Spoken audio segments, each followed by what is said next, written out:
কিন্তু মুমিন ব্যক্তিদের মধ্যে অনেক মুমিন ব্যক্তির স্বপ্ন কিন্তু সত্য হবে, এটাও এসেছে। মুমিন ব্যক্তির স্বপ্নও কিন্তু সত্য হবে। কোরআনে এমনও দলিল আছে যে কাফেরের স্বপ্নও সত্যি হয়েছে। কোন সূরায় আছে কে বলতে পারবেন?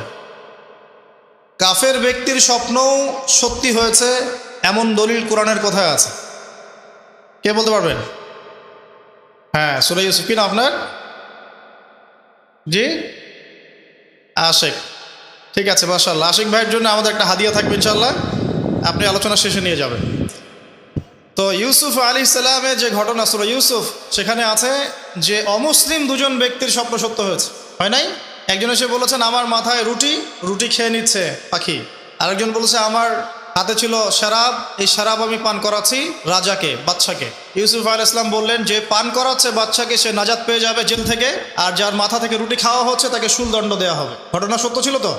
আচ্ছা, এখানে এই দুই ব্যক্তি কিন্তু মুসলিম নন, তারা কিন্তু অমুসলিম। তো যেটা বলছিলাম যে আল্লাহর পক্ষ থেকে মুমিন ব্যক্তিকে সত্য স্বপ্ন দেখানো হতে পারে, শেষ জামানায় বেশি বেশি হতে পারে। তাই যখন ভালো কোনো স্বপ্ন দেখবেন শুকরিয়া আদায় করবেন আল্লাহর কাছে। আর যদি খারাপ কোনো স্বপ্ন দেখেন তাহলে কাউকে বলতে যাবেন না। খারাপ স্বপ্ন দেখলে কাউকে বলতে যাবেন না, বরং 2 রাকাত নামাজ পড়ে আল্লাহর কাছে আশ্রয় চাইবেন। আল্লাহ, আমি এই খারাপ স্বপ্ন দেখেছি, এর থেকে তোমার কাছে আমি আশ্রয় প্রার্থনা করছি। পবিত্র কোরআনুল কারীমে সূরা আলে ইমরান এর 19 নম্বর আয়াতে আল্লাহ পাক বলছেন, বা'দা আউযু বিল্লাহি মিনাশ শাইতানির রাজিম, ইন্না দীনা ইনদাল্লাহিল ইসলাম। আল্লাহ রাব্বুল আলামিন নিজে বলছেন যে নিশ্চয়ই আল্লাহর কাছে একমাত্র গ্রহণযোগ্য দিন বা জীবন ব্যবস্থার নাম কি? ইসলাম। ইসলাম শব্দের অর্থ কি? আমরা বলি শান্তি। সত্যিকার অর্থে ইসলাম শব্দের অর্থ হচ্ছে আত্মসমর্পণ করা। কি করা? আত্মসমর্পণ করা। যে ব্যক্তি আত্মসমর্পণ করে, যে ব্যক্তি ইসলাম পরিপূর্ণরূপে পালন করে, তাকে আমরা বলি মুসলিম।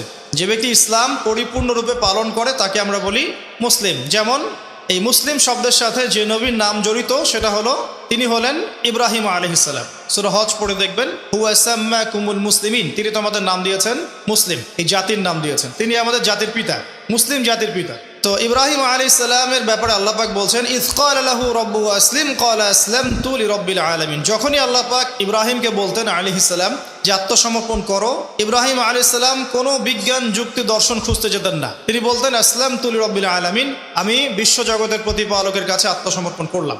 উদাহরণ দিচ্ছি, আল্লাহ রাব্বুল আলামিন ইব্রাহিম আলাইহিস সালামকে বলেছিলেন স্ত্রী এবং সন্তানকে জনমানব শূন্য কাবা ঘরের পাশে রেখে আসতে। ঠিক আছে, জানি তো আমরা। ইব্রাহিম আলাইহিস সালাম জানতেন সেখানে কোনো মানুষ নেই, কোনো পানি নেই, কোনো প্রাণীও নেই, না খাবার আছে, না পানি আছে, না কোনো প্রাণী আছে। এরপরেও তিনি স্ত্রী এবং সন্তানকে সেখানে রেখে আসলেন। আল্লাহ পাককে প্রশ্ন করলেন না কেন রেখে আসবো, এর পিছনে কারণ কি, যুক্তি কি, দর্শন কি, জিজ্ঞেস করেছেন? ইয ক্বালা লাহু রাব্বুহু আসলিম, যখনই আল্লাহ পাক বলেছেন আত্মসমর্পণ করো, মেনে নাও, তিনি বলেছেন আসলামতু, আমি মেনে নিলাম, লিরাব্বিল আলামিন।